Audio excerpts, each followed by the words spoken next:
महिषासुर का अंत सिर्फ एक स्त्री ही कर सकती है। यह सुनकर देवता और भी निराश हो गए। भला ऐसी कौन सी स्त्री होगी जो उस महाशक्तिशाली असुर का सामना कर सकेगी। जब कोई रास्ता नहीं दिखा तब भगवान विष्णु ने एक उपाय सुझाया।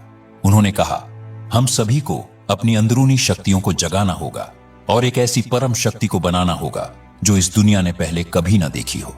यह सुनते ही भगवान विष्णु, भगवान शिव और ब्रह्मा जी के चेहरे पर भयंकर क्रोध छा गया। उनके मुख से निकला एक महान दिव्य तेज जो आग की ज्वालाओं की तरह धधक रहा था। त्रिदेवों के क्रोध से निकला वह तेज एक जगह इकट्ठा होने लगा। फिर एक एक करके सभी देवताओं ने अपनी शक्ति का आह्वान किया और उनके शरीरों से भी वैसा ही दिव्य तेज निकलकर उस विशाल तेज में मिलने लगा।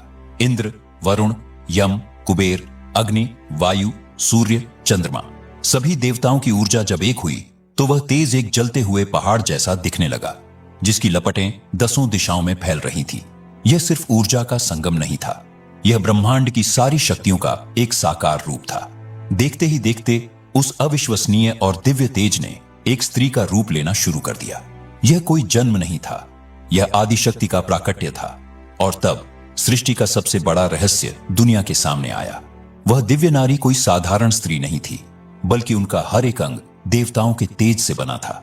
मार्कंडेय पुराण के अनुसार सभी देवताओं की शक्ति और तेज से एक ऐसी महाशक्ति तैयार हुई जो सुंदरता और शक्ति का प्रतीक थी। उनकी चमक हजारों सूर्यों के बराबर थी और उनके इस विराट रूप को देखकर सभी देवता नतमस्तक हो गए। उस महाशक्ति की 18 भुजाएं थीं, जो इस बात का प्रतीक थी कि उनका नियंत्रण ब्रह्मांड के हर कोने पर है। अब बारी थी उन्हें शस्त्रों से सजाने की। देवताओं ने उन्हें अपने सबसे शक्तिशाली अस्त्र शस्त्र दिए। यह सिर्फ हथियार देना नहीं था, यह अपनी पूरी शक्ति का समर्पण था। भगवान शिव ने अपने त्रिशूल से एक त्रिशूल दिया जो सत्व, रजस और तमस तीनों गुणों पर नियंत्रण का प्रतीक था। भगवान विष्णु ने अपने सुदर्शन चक्र से एक चक्र दिया जो बताता था कि स्वयं काल भी देवी के नियंत्रण में है। वरुण देव ने उन्हें एक शंख दिया जिसकी गूंज से ही असुर बेहोश हो जाते थे। यह ओम की ब्रह्मांडीय ध्वनि का प्रतीक था। अग्निदेव ने उन्हें शक्ति नाम का अस्त्र दिया जिसमें बुराई को जलाकर राख कर देने की ताकत थी। वायुदेव ने उन्हें धनुष और बाणों से भरे 2 तरकश दिए। इंद्र ने अपना वज्र और ऐरावत हाथी के गले से 1 घंटा उतारकर देवी को दिया जिसकी आवाज असुरों के दिल में खौफ भर देती थी। यमराज ने उन्हें कालदंड दिया। ब्रह्मा जी ने उन्हें स्फटिक की माला और कमंडल भेंट किया। भगवान विश्वकर्मा ने उन्हें एक दिव्य फरसा और एक ऐसा कवच दिया जिसे कोई भेद नहीं सकता था। समुद्र ने उन्हें कभी मैला न होने वाले कपड़े, कीमती गहने और एक चमकता हार दिया। और आखिर में पर्वतराज हिमालय ने उन्हें सवारी के लिए एक शक्तिशाली सिंह यानी शेर दिया जो हिम्मत और शक्ति का प्रतीक था। इस तरह सभी शक्तियों से लैस होकर वह देवी आदिशक्ति दुर्गा कहलाएं। शस्त्रों से सजने के बाद मां दुर्गा ने ऐसी जोर से गर्जना की कि तीनों लोग कांप उठे। वह आवाज महिषासुर के कानों तक भी पहुंची जो अपने घमंड में चूर था। जब उसने पता लगवाया तो उसे एक बेहद सुंदर 18 भुजाओं वाली स्त्री के बारे में मालूम हुआ। वरदान के नशे में वह उस देवी की शक्ति को समझ ही नहीं पाया और अपनी सेना लेकर उनसे लड़ने चल पड़ा।